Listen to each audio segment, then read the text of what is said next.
নারায়ণগঞ্জের বন্দরে নাসিক ২১ নং ওয়ার্ড বিএনপির উদ্যোগে সাবেক প্রধানমন্ত্রী বেগম খালেদা জিয়ার রুহের মাগফিরাত কামনায় মিলাদ ও দোয়া মাহফিল অনুষ্ঠিত হয়েছে। শুক্রবার বন্দর শাহী মসজিদ প্রাঙ্গণে সাবেক কাউন্সিলর আলহাজ হান্নান সরকারের পক্ষ থেকে এই ধর্মীয় অনুষ্ঠানের আয়োজন করা হয়। মাহফিলে বেগম জিয়ার আত্মার শান্তি কামনার পাশাপাশি দলীয় নেতৃবৃন্দের সুস্থতা চেয়ে বিশেষ মোনাজাত করা হয়েছে। বিস্তারিত থাকছে ডেস্ক রিপোর্টে। নারায়ণগঞ্জের বন্দরে নাসিক ২১ নং ওয়ার্ড বিএনপির আয়োজনে এক দোয়া ও মিলাদ মাহফিল সম্পন্ন হয়েছে। ২রা জানুয়ারি শুক্রবার বিকেলে বন্দর শাহী মসজিদ প্রাঙ্গণে আয়োজিত এই অনুষ্ঠানে প্রধান পৃষ্ঠপোষক হিসেবে ছিলেন ২১ নং ওয়ার্ডের সাবেক কাউন্সিলর ও মহানগর বিএনপির সদস্য আলহাজ হান্নান সরকার। মূলত দেশনেত্রী বেগম খালেদা জিয়া রুহের মাগফিরাত কামনায় এই বিশেষ প্রার্থনার আয়োজন করা হয়।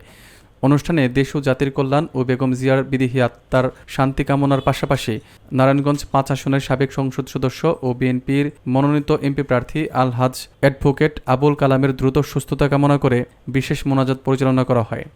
উপস্থিত বক্তারা বিএনপির চেয়ারপারসনের রাজনৈতিক জীবনের ত্যাগ ও গণতান্ত্রিক সংগ্রামের কথা শ্রদ্ধাভরে স্মরণ করেন এবং তার আদর্শকে সমুন্নত রাখার অঙ্গীকার ব্যক্ত করেন।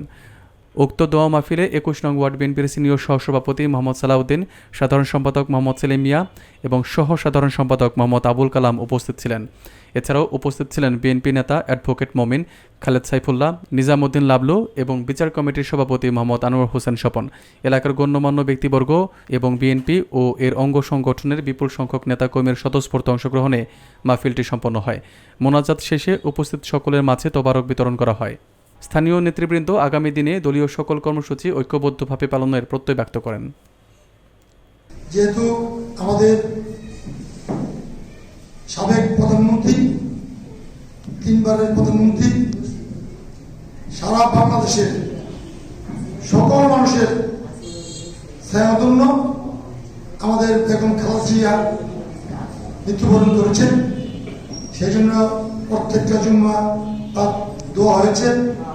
আমরা এই পঞ্চায়েত এবং বিএনপির পক্ষ থেকে আমরা এই দোয়া মাহফিল, আমাদের সম্মানিত ইমাম সাহেব আছেন, মুসলিয়ারা আছেন, আমার বিএনপি নেতৃবৃন্দ আছেন, আপনাদের কাছে দোয়ার জন্য দাঁড়াইছি। আমরা তার জন্য দোয়া চাই। পাশাপাশি বাংলাদেশে একটা সুন্দর নির্বাচন ১২ তারিখে আয়োজনের মাধ্যমে শান্তিতে দেশটা প্রতিষ্ঠিত হবে, এই লক্ষ্যে আমরা আমাদের নারায়ণগঞ্জের সাবেক 3বারের এমপি এবং ৫ আসনের বিএনপির মনোনীত অ্যাডভোকেট আবুল কালাম সাহেব, ওনার জন্য দোয়া করবেন। আল্লাহ যেন ওনাকে নির্বাচিত করে এবং এই বন্দর নারায়ণগঞ্জে সুন্দরভাবে পরিবেশ সৃষ্টি করতে পারে। সকলের প্রতি দোয়া রইল। আসসালামু আলাইকুম।